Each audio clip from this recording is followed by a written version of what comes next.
வைஷாலி. நான் 4ஆம் வகுப்பு படிக்கிறேன். பேச்சு போட்டிக்கு வந்ததொரு அழைப்பு.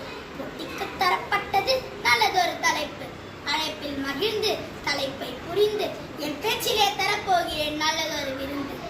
பள்ளி முதல்வர், ஆசிரியர்கள் மற்றும் மாணவர் மாணவிகளை வணங்கி தொடங்குகிறேன் என்று. நான் பேச வந்துள்ள தலைப்பு நற்பண்பு. திருக்குறளோடு ஆரம்பிக்கிறேன். அறம்போல் கூர்மையரேனும் மரம்போல்வர் மக்கள் பண்பு இல்லாதவர். குறள் விளக்கம். மக்களுக்கு உரிய நல்ல பண்பு இல்லாதவர் கூர்மையான அறிவுடையவராயினும் அவரோர் அறிவுடைய மரத்திற்கு ஒப்பாவார். கல்வி தந்தை காமராசர் ஐயா படிக்காதவர். அப்துல் கலாம் ஐயா படித்தவர். அறிவியல் ஆராய்ச்சியாளராகவும் ஜனாதிபதியாகவும் இருந்தார். ஆனால் இருவரும் பாரத ரத்னா விருது வாங்கினார்கள். அது எப்படி? இதோ நான் சொல்கிறேன். இருவரும் நற்பண்பாளராக இருந்து நாட்டை வழிநடத்தியதால் தான்.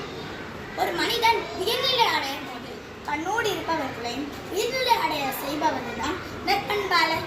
நற்பண்புகளுடைய மனிதன் முன்னால் சிரமப்படும் போது பின்னால் நீங்கா புகழடைவார். இதற்கு நான் ஒரு கதை சொல்கிறேன். ஒரு நாள் இறைவன் தேவர்களுக்கும் அசுரர்களுக்கும் ஒரு போட்டி வைத்தார். அந்த போட்டியில் கையை மடக்காமல் உணவை சாப்பிட சொன்னார். அசுரர்கள் தூக்கி போட்டு சாப்பிட்டார்கள். உணவு வீணாகிவிட்டது. ஆனால் தேவர்கள் ஒருவர் மாற்றி ஒருவர் கூட்டிக் கொண்டார்கள். உணவும் வீணாகவில்லை, கையும் மடங்கவில்லை. இறைவன் தேவர்கள் தான் இந்த போட்டியில் வெற்றி பெற்றார்கள் என்று சொன்னார். இந்த போட்டியில் நமக்கு தெரிவது தேவர்கள் நற்பண்பாளராக இருந்ததால் தான் இந்த போட்டியில் வெற்றி பெற்றார்கள்.